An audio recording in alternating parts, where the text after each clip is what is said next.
Hello, friends. Welcome to the sessions for the understanding sensitive ground fault detection methods, logic, and the knowledge behind its operation. In the previous session and fourth session, we discussed that in our system we select the axis of V0. This is just an arbitrary selection right now, but later on we will understand that this is not the exact axis for the V0. And the I0 for this system, for the system of if it is the coil grounded, it would be lagging match the V0. The zero sequence current will lag the zero sequence voltage. And in the type of the resistive grounded systems, mostly it is near to V0, and in the isolated systems it is capacitive. But the question is that is the axis of I0 proper? Does it have a proper direction always? No. And what about the V0? No, the V0 also doesn't have a proper direction forever. So let's to define one axis that according to that axis we can define the direction of the fault. This is what we are discussing. We draw the axis and we define V0.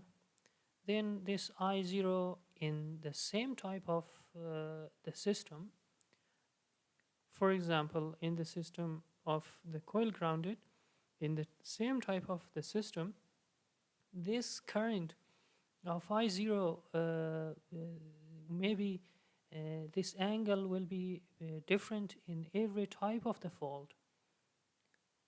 You can consider, for example, in the type of the fault, in first type of the fault, many different types of the faults can occur, and in every fault it will have a different angle with the V0.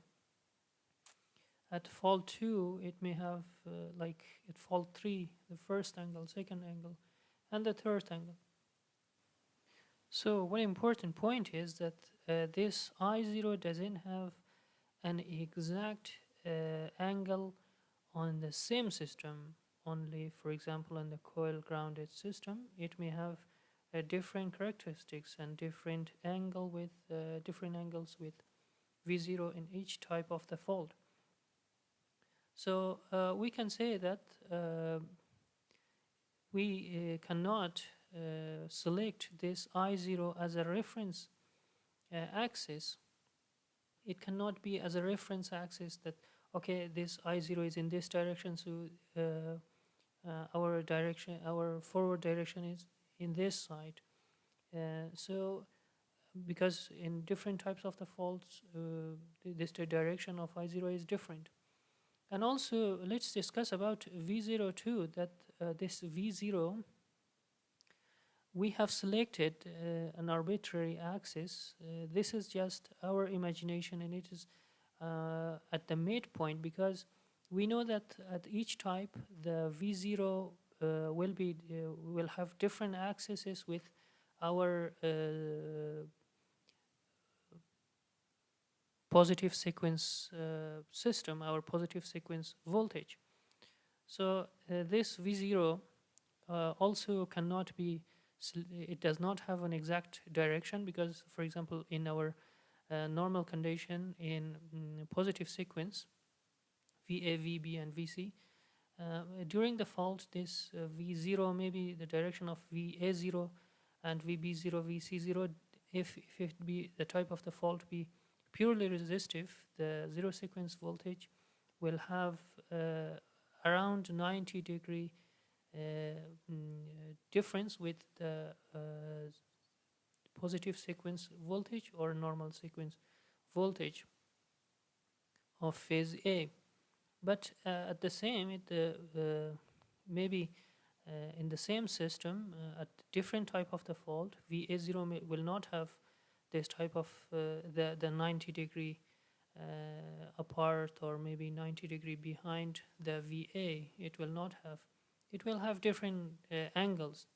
So this V0 cannot be selected as a reference voltage for determination of the direction, because this V0 may be a little this direction, a little, it will have different directions.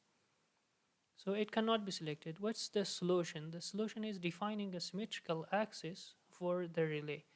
This relay should have a predefined axis that, okay, this is that axis is, for example, in this direction. We select this direction, we define this axis as a symmetrical axis for the relay, and we compare the angles of I0 and V0 with respect to this angle, and we can determine, okay, this is the axis, this side is, the upper side is forward direction, back side is the reverse direction, the below side is the reverse direction.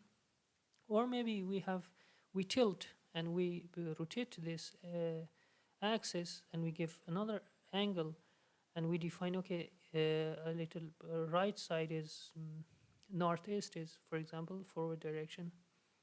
Or we can have predefined angles for this axis. So this axis is called our symmetrical axis for defining the direction of forward and reverse. And the important point is that every time we should select this axis such that the majority part, the decisive part of zero sequence current should be diagonal. It should have 90-degree with this axis. For example, our system is connected through a coil. It's coil connected system. In this type of the system, we can imagine, we can understand from our theories that, okay, this will lag the V0, the I0 will lag the V0, it would be in this side. So mostly whenever the fault occurs, the current lags the V0, and it is in this direction the most part during the fault. The most part of I0 will be in this direction, it will increase in this direction. So we select an axis that this current during the fault, the majority of the zero sequence current should be diagonal. It should have 90-degree with respect to that axis. So for example, we select that mostly the fault current is, the zero sequence current is in these directions. So we select this axis, for example, at 45-degree tilted, because the majority of the current will, the majority of the 3I0 will be diagonal on this axis.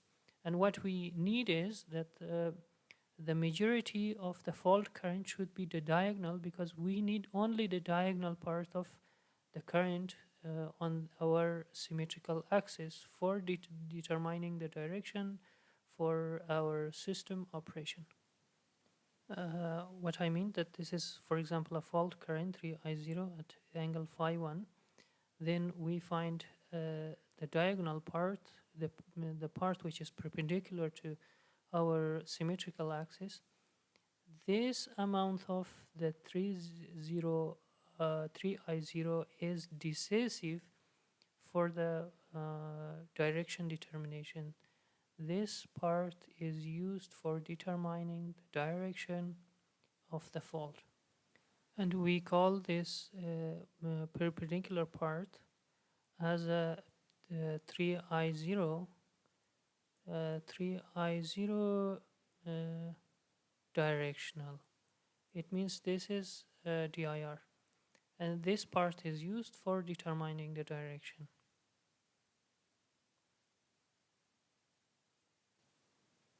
I'm doing my best for you guys, and I explain little deep about the knowledge behind the relays operations. So I think I'm valid for the subscription, and please subscribe my channel and share with your friends. We will have a very interesting topics in the upcoming videos and session. In the next session and sixth session of sensitive ground fault detection, we'll have very interesting part. If you want to know more about the sensitive ground fault, please watch all of these series.